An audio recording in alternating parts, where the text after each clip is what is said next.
Bismillahirrahmanirrahim. Assalamualaikum warahmatullahi wabarakatuh.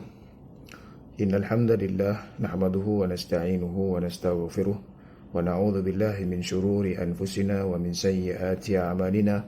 May yahdihillahu fala mudilla lahu wa may yudlil fala hadiya lahu.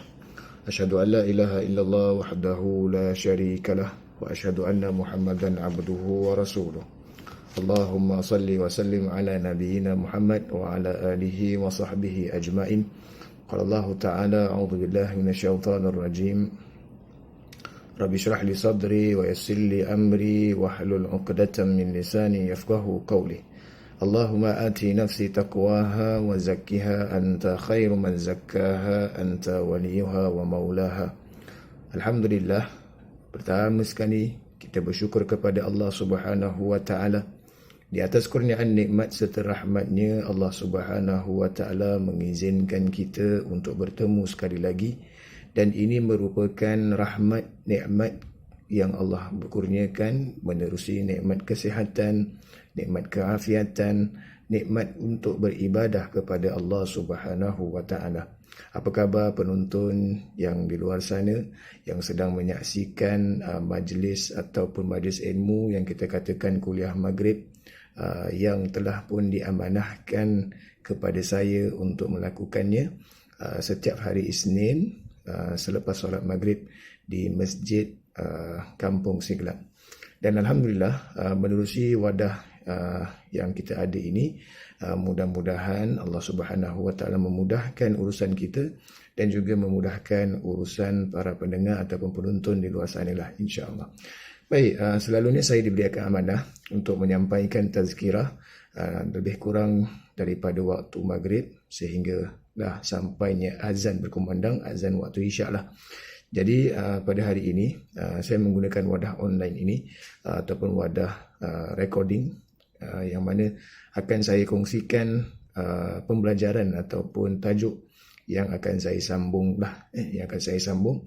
Cuma waktu dalam CB itu saya tutup sebentar, tutup sejenak, dan Alhamdulillah kita dah pun masuk kepada farsa yang kedua lah, tentu, iaitu bermula pada bulan 6 ini insya-Allah kuliah yang akan saya jalankan ataupun diamanahkan, insya-Allah saya menggunakan online lah, secara menerusi online, insya-Allah. Baik, insya-Allah tajuk yang akan saya kongsikan, sambungannya adalah daripada kitab Tazkiyatun Nafs. Bagi penonton yang ada kitab ini, kitab menyucikan jiwa ini, karangan Imam Said Hawa rahimahumullah. Kalau sekiranya anda ada, bolehlah kita kupas ataupun kita buka buku ataupun bedah buku inilah, insya-Allah. Jadi saya dah pun masuk kepada pembelajaran yang saya katakan fasal yang pertama berkenaan dengan solat. Jadi bila mana kita menceritakan tentang solat, kita menceritakan tentang solat, kenapa solat ini dia menyatakan pembimbing jiwa, penyejuk hati, hati yang gundah gelana, sedih dan sebagainya. Kenapa dia perlukan solat, mengharapkan kepada Allah, kenapa dia nak kena mendirikan solat. Waktu kita dalam keadaan kesedihan dan sebagainya, secara lumrah lah manusia, selalunya kita akan bertemu dengan kawan untuk menyampaikan isi hati kita. Kita dalam keadaan kesedihan, kita memerlukan seseorang untuk mendengar luahan perasaan hati kita. Tetapi bila mana hamba Allah, dia mempunyai kelemahan dan dia tahu kelemahan tersebut, dan dia yakin yang Allah Subhanahu wa taala Maha mendengar setiap harapan permohonan yang dilakukan itu, insya-Allah dia akan memohon kepada Allah Subhanahu wa taala kerana dia yakin. Sebab tu dalam surah Al-Talaq ayat yang terakhir, wa may yattaqillah yaj'al lahu makhraja. Barang siapa yang bertakwa kepada Allah, Allah akan membantu membuka jalan baginya. Sebab dia yakin jalan-jalan, ruang-ruang kesempitan yang Allah akan memperluaskan ruang tersebut. Jadi bila kita tengok peranan solat ini, kenapa kita Jadi kalau kita tengok dari keterangan Imam Syekh Muhammad bin Saleh Al-Utsaimin yang dia menyatakan solat ini merupakan rukun kedua bagi umat Islam. Rukun kedua bagi umat Islam. Jadi rukun Islam itu mempunyai 5 perkara. Kita kena syahadah. Jadi selepas syahadah, pengakuan penyaksian kita kepada Allah, kita katakan la ilaha illallah Muhammadur Rasulullah. Kita menafikan tiada Tuhan melainkan Allah, bahawasanya Allah itu satu kecuali Allah, la ilaha illallah, dan Muhammad itu pesuruh Allah ataupun utusan Allah Subhanahu wa taala.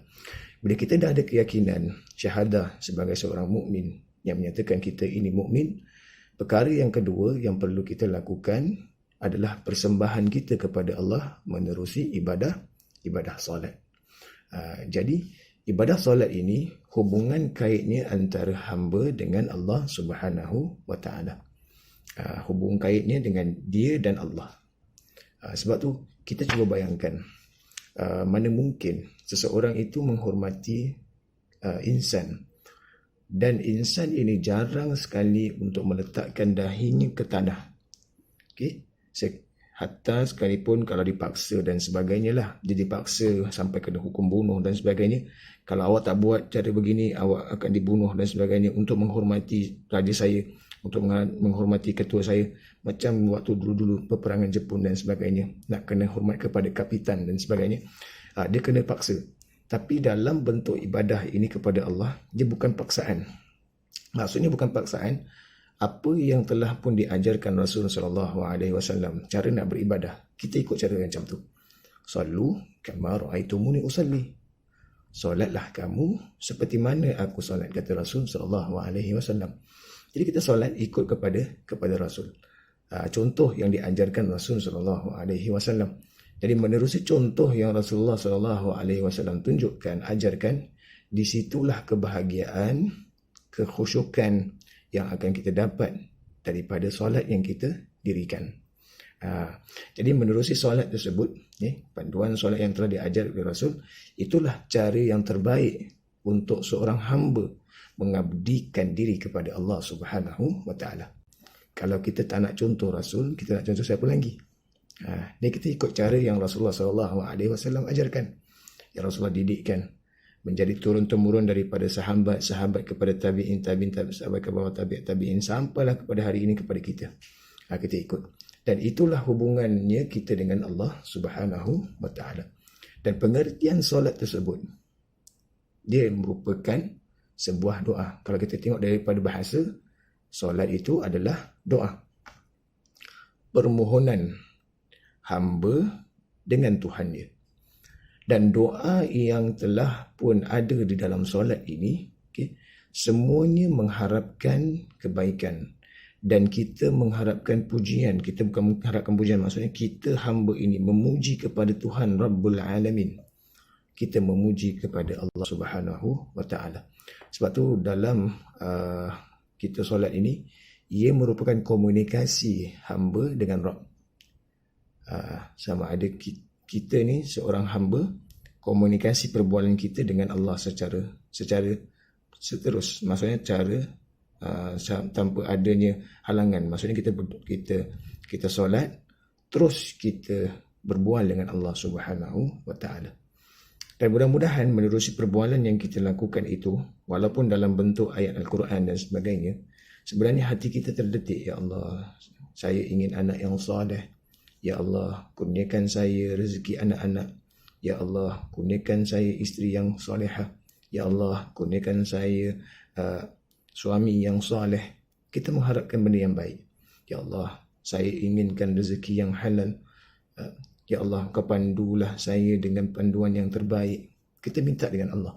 Kita tak minta dengan benda yang lain. Sebab itu kita katakan komunikasi. Dan komunikasi itu menerusi solat. Jadi kita kena fokus. Bila kita solat, fokus kita betul-betul kita berikan penumpuan itu hanya kepada Allah. Jangan kita fokus kepada benda yang lain. Sebab tu dalam sebuah hadis Rasulullah SAW bersabda, Rasulullah SAW bersabda, inna ahadakum idza shalla yunaji rabbahu. Sesungguhnya apabila salah seorang di antara kamu menunaikan solat, maka dia sedang bermunajat, yakni berbisik kepada Rabbnya. Hadis riwayat Al-Bukhari dalam kitab Mawaqitus Salah. Mawaqitus Salah. Jadi dalam bab ini, bila kita berbicara dengan Allah, perbicaraan kita selalunya dengan perkara yang baik. Mana mungkin orang yang solat dia berdoa, dia minta benda-benda yang buruk. Ya Allah, matikan saya dengan matian yang cepat. Ada orang minta macam tu? Tak ada. Orang tak minta macam tu. Ya Allah, dah banyak sangat harta yang kau berikan, kau sikitkan ya Allah. Ada ke minta macam tu? Malah kita minta rezeki yang banyak, itu biarlah ia menjadi keberkatan, supaya ia tidak menjadi fitnah waktu kita meninggal nanti di kemudian hari. Kita minta yang terbaik. Dan pada masa yang sama dalam kitab ini, dikatakan solat adalah sarana terbesar dalam tazkiyatun nafs. Maksudnya apa? Perbuatan yang paling ampuh untuk membersihkan hati. Sebab dalam kita solat, kita tengok contoh, mungkin ada yang kata, Ustaz sekarang kita sembahyang sendiri-sendiri. Yang penting kita buat. Bukan kita kata dalam masjid baru kita nak solat. Tak, masjid ni memang rumah ibadah. Tapi ibadah yang kita lakukan itu, dia tak terhad dekat tempat. Masjid, solat kat masjid memang bagus. Tapi bila kita solat tu, tak kira lah dalam kawasan masjid ke ataupun di dalam rumah dan sebagainya pun, kalau hati kita tak bersih waktu kita solat kita tu macam mana? Sebab tu dalam firman Allah dikatakan, inna salati tanha anil fahsya'i wal munkar. Sesungguhnya solat itu, inna salah tanha anil fahsya'i wal munkar. Sesungguhnya solat itu mencegah daripada keburukan. Tapi kalau kita dah mendirikan solat, dia tak mencegah kita daripada keburukan. Malah yang kita buat lagi keburukan. Ma'iyazbillah, mungkin ada, kata orang tu, perkara yang perlu kita perbaiki. Kalau kereta rosak waktu kita onkan enjin, dia ada bunyi. Solat kita kalau kita on tengah nak buat tu, ada benda tersebut yang rosak, kita nak kena perbaiki. Ada yang tak kena. Sama ada daripada wuduk yang kita lakukan. Ataupun waktu kita melakukan wuduk, mungkin ada yang tak sempurna. Atau waktu kita sedang nak mentakbirkan, fokus kita ataupun sasaran kita tak sampai lagi. Maksudnya kita masih lagi mengharapkan keduniaan daripada kita fokus memberikan tumpuan yang betul kepada Allah Subhanahu Wa Taala. Ustaz cakap senang lah, Ustaz seorang ustaz. Kadang-kala kita yang ustaz ini lagi banyak dugaan dia, ujian dia. Ma'asyiral muslimin wa zumratal mu'minin rahimakumullah. Saya pernah pimpin solat zuhur. Di Masjid Al-Istiqamah lah. Waktu ketika itu tengah pimpin solat zuhur tu, waktu rakaat yang kedua, boleh pula datang nak teringat makan kepala ikan. Ujian. Semua orang terasa. Jangan kata, ustaz tak ada kena apa-apa. Ustaz pun kadang-kadang pun ada kesilapan. Dan kesilapan yang kita lakukan itu biasa manusia. Cepat-cepat kita istighfar kepada Allah Subhanahu Wa Taala. Sebab tu bila kita solat, saya selalu katakan dengan para jemaah, kalau barang hilang, solat. Sebab apa?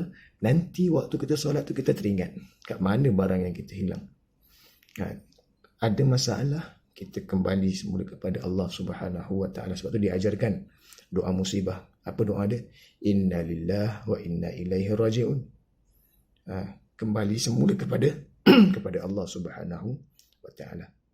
Sesungguhnya kami kembali kepada Allah. Kembalikan kepada Allah. Terima musibah, ada ujian, kembalikan kepada Allah. Maksudnya kembalikan kepada Allah tu maksudnya apa? Kita bermohon, mengharap kepada Allah Subhanahu Wa Taala. Dan dalam solat ini dia membersihkan jiwa. Kita solat berjemaah, macam saya katakan tadi, kita sembahyang jemaah. Bila kita solat jemaah, dia tak kira pangkat macam mana sekalipun. Cuma beza kita dalam saf lah. Sama ada kita saf pertama, saf kedua ke dan sebagainya. Tetapi bila kita menggunakan pergerakan, hatta seorang ketua pemimpin sekalipun yang dipimpin oleh imam, dia kena amanah. Maksudnya amanah di sini kena ikut apa perbuatan yang imam sedang lakukan. Dia tak boleh cakap, oh saya ketua. Imam punya pasal, saya tetap nak gunakan gaya saya. Tak boleh.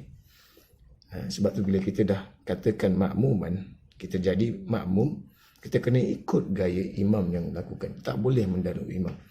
Selesai daripada solat dan sebagainya, kita lakukan.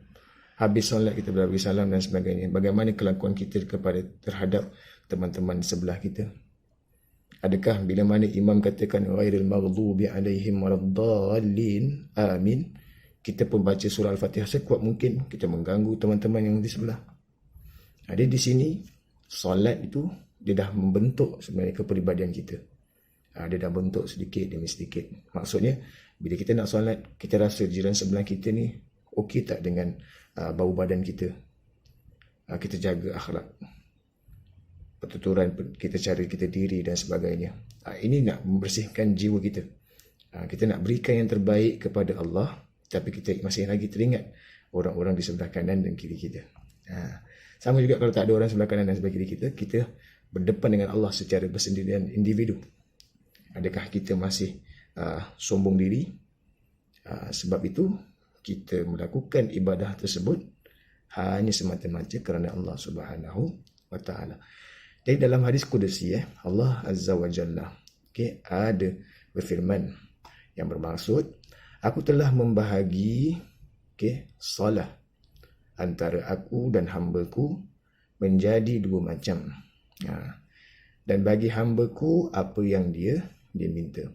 Apabila hamba membaca segala puji hanya bagi Allah, kita baca Alhamdulillah Rabbil Alamin, Rabb semesta alam, Tuhan semesta alam, maka Allah Subhanahu wa taala berfirman, hamba-Ku telah memujiku. Nampak? Jadi kita kata Alhamdulillah Rabbil Alamin, yang selayaknya kita puji adalah siapa? Allah Subhanahu wa taala. Tapi kita ada lagu kan? Lagu kalau era-era 60-an 40 ni, dia adalah lagu Fatimah, Mas Mona, macam-macam lagulah ada lagi. Tapi sebenarnya kalau kita memuji manusia itu akan mati. Tapi pujian kita kepada Allah, dia mengagungkan Allah, membesarkan Allah, kita mendapat kebaikan daripada Allah Subhanahu wa taala. Kebaikannya apa? Kita tahu bahawasanya kita ini kerdil. Kita ni manusia, tuan-tuan, puan-puan. Kita manusia kerdil di sisi Allah Subhanahu wa taala. Sebab tu ada hadis yang sampingan yang bila mana Rasulullah SAW menggambarkan kita ni bagaimana. Rasulullah memberikan sebentuk cincin, diletakkan di atas padang pasir. Rasulullah kata, ini cincin, bayangkan ini cincin bagaikan dunia. Seluruhnya ni adalah kursi Allah. Dan dibandingkan kursi Allah dengan cincin dengan arasy Allah lebih luas. Dan sekiranya arasy Allah itu luas, di manakah kita dan bagaimana pula Allah melihat kita? Sesungguhnya kita ini manusia kerdil, tetapi bila diberikan kelebihan, kekayaan, kita lupa diri. Sebab tu kita kena kembali semula kepada Allah dengan menunaikan solat. Dan solat ini merupakan tiang agama yang Allah Subhanahu wa taala berikan kepada kita, dan kita kena jaga tiang tersebut. Perkara yang kedua sikit lagi hadis ni. Jika ia mengucapkan yang menguasai hari pembalasan, Maliki Yaumiddin, maka Allah berfirman, hamba-Ku telah memuliakanku. Dia telah memuliakan Allah Subhanahu wa taala sebagai apa? Sebagai Malik. Malik sini raja.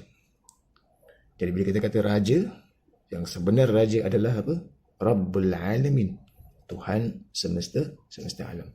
Jika ia mengucapkan hanya kepadanya kami beribadah dan hanya kepadanya kami memohon, maka Allah berfirman, inilah bahagian bagi diriku dan hamba-Ku, dan bagi hamba-Ku adalah apa yang diminta. Kita selalu cakap iyyaka na'budu wa iyyaka nasta'in. ihdinas siratal mustaqim. Kita minta benda tu. Kita mengaku kepada yang Allah ni kita apa? Iyyaka na'budu. Okey. Kita mintakan peribadahan tu kepada Engkau kami sembah. Kepada Engkau kami memohon bantuan ataupun pertolongan. Kita tak kuat. Ma'asyiral muslimin, ikhwan sekalian, kita tak kuat. Kita minta. Apa yang kita minta sebenarnya? Ihdinas siratal mustaqim. Tunjukkan jalan yang lurus. Itu permintaan kita. Jadi Allah mengaku bahawasanya inilah hamba-Ku. Dia tahu kelemahan dia. Dia minta dengan aku. Dia kembali minta kepada aku. Jangan sombong. Okay. Dia minta dengan aku. Okay. Dan jika ia mengucapkan, berilah petunjuk kepada kami atas jalan yang lurus, ihdinas siratal mustaqim, iaitu jalan yang telah Engkau beri kenikmatan bagi yang mengikutinya, bukan jalan yang Engkau murkai dan bukan pula Engkau sesatkan. Maka Allah Subhanahu wa taala menjawab dalam solat kita itu, ini bagi hamba-Ku dan bagi hamba-Ku adalah apa yang dimintanya. Hadis riwayat Imam Muslim. Jadi ma'asyiral muslimin wa zumratal mu'minin rahimakumullah. Setiap apa yang kita lakukan di dalam solat, pastinya Allah Subhanahu wa taala itu Maha mendengar. Ada yang mengatakan, Ustaz, saya tak tahu lagi baca bismillah ataupun tak tahu lagi baca surah Al-Fatihah. Tidak mengapa. Yang penting dia solat. Yang penting dia mendirikan solat. Dan yang paling utama bila dalam mendirikan solat tu, jangan kata, oh saya tak boleh baca surah Al-Fatihah. Jangan kata macam tu. Dia kena usaha untuk mempelajari atau menghafal surah Al-Fatihah. Tengok, antara mukjizat kebesaran Rasul SAW bukan benda-benda yang ditinggalkan oleh Rasul SAW. Kalau kita perhatikan, kita perhatikan dengan bentuk yang positif. Memang kita nak tengok khazanah-khazanah peninggalan Rasul SAW. Tahukah kita khazanah peninggalan Nabi SAW yang mana kita boleh menghafal Al-Quran? Itu mukjizat yang besar.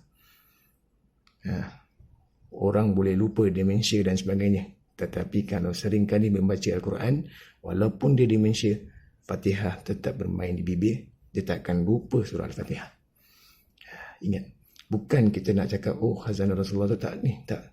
Tapi maksudnya peninggalan yang kita tak perasan kalau kita duduk hikmah dia, surah Al-Fatihah, Al-Quran itu sendiri, dia merupakan mukjizat yang terbesar yang ditinggalkan oleh Rasul SAW.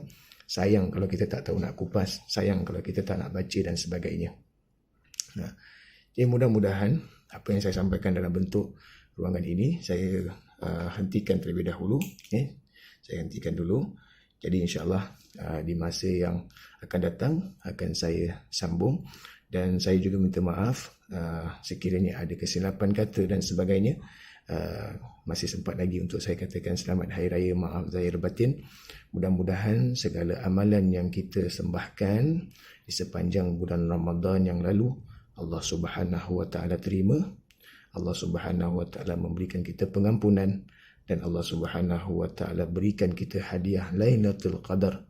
Dan pada masa yang sama kita berdoa kepada Allah, semoga Allah Subhanahu wa taala golongkan keluarga kita daripada golongan keluarga yang terbaik, dan mudah-mudahan kita bertemu dengan keluarga kita dalam bentuk yang terbaik di dalam syurga Allah yang kekal abadi.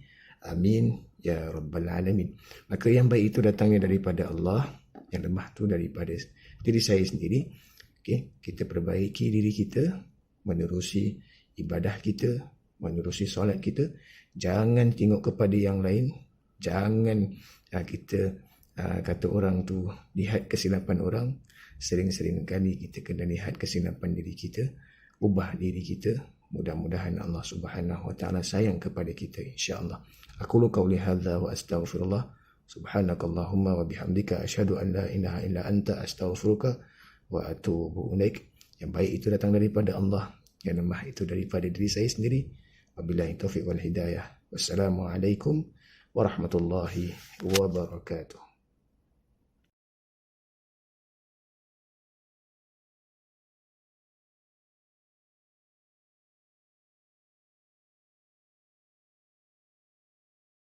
Thank you.